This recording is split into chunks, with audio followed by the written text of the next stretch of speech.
Greetings, Ani, Mojo, Kwekwe, Tansi. It's Catherine here from Moonstarlodge with Brian in the background, and we're here with our astrological forecast for Scorpio for the month of August 2023. I just want to bring to your attention that there is a full moon on August 1st, and it's a perigee moon, which means the moon is very close to Earth, and so it's a time for ceremony and recognize that it's a powerful full moon. The next event is a new moon on August 16th, and it's a micro or apogee moon, meaning that the moon is the farthest away it can be from the Earth in its orbit. So consequently, we use this shamanically as a time to go on journeys to do things like soul retrievals and transmutation, connecting with people in spirit.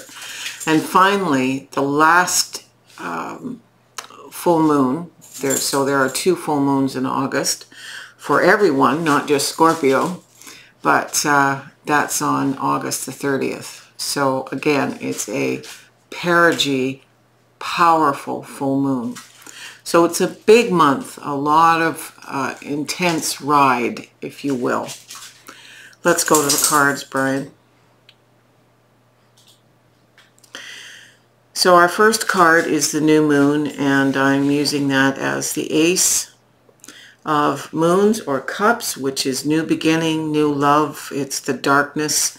It's the time to put it out there and know that whatever you're manifesting will come. It's also, when we have the Ace, it's an incubating. It can be new love externally or new self-love and self-care. My sense of this as being a self-care thing for Scorpios this month is the fact that it's clarified by the Judgment card. And the Judgment card is always meant to say, you know, this person is looking in the mirror and seeing themselves and the cosmos reflected in their spirit. So you and only you as an individual Scorpio can judge what is in your best interest in terms of self-care and self-love and seeing yourself as part of a larger, greater picture, connected, loved by Source, and an expression of the universe in this dimension.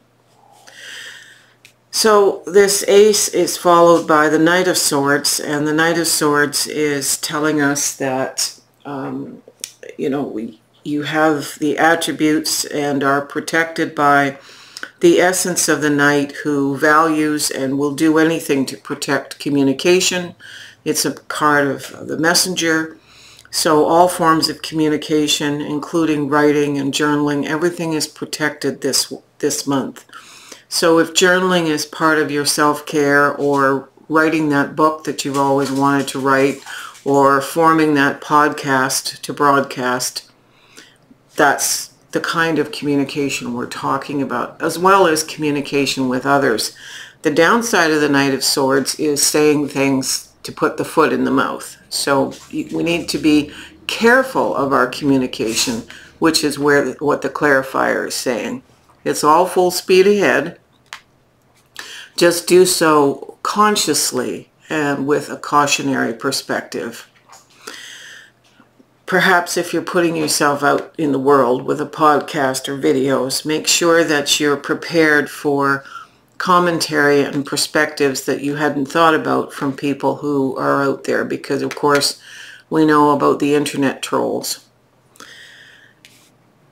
The next card here is Strength.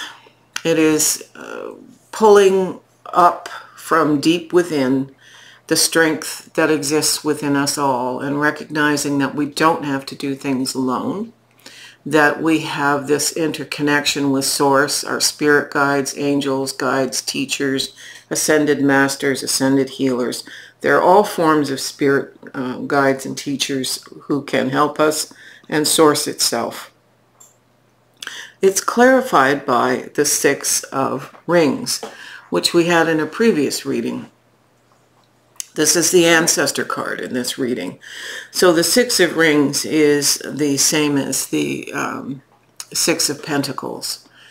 And it means you have money or materials to share, and at the same time you are able to receive. And make sure you are able to receive, because some people are good at giving, but they don't do well at taking things like help or resources from others. Remember that the flow stops if we stop the flow. So strength clarified by the gracious act of giving and receiving. And finally we have the lovely Page of Wands, that fiery character that's coming with the innocence and the curiosity of a young person learning something new. This says that by the end of the cycle of August, you're finding something that's passionate, spirit-infused, light-infused. It's a new passionate endeavor. And it's clarified by this card of the waxing crescent moon in acceptance. So here we are accepting and being gracious. It's very much the same card as this. Acceptance has a number of perspectives. We need to accept what's coming our way, accept what has been, to let it go sometimes, but this is acceptance of help, and that's important. All right, Brian, you can flip the camera. So that's a wonderful reading for Scorpio for this month of August, and I wish you well. Give us a thumbs up. So that's liking, and subscribe if you can. This is an experiment, and if we get enough new subscribers and enough likes, we know that that's your vote that you wish us to continue doing this. Otherwise, September is the other part of the experiment. So please let us know, leave a comment, send me a coffee, because goodness gracious, I need that to keep going. All right, aho.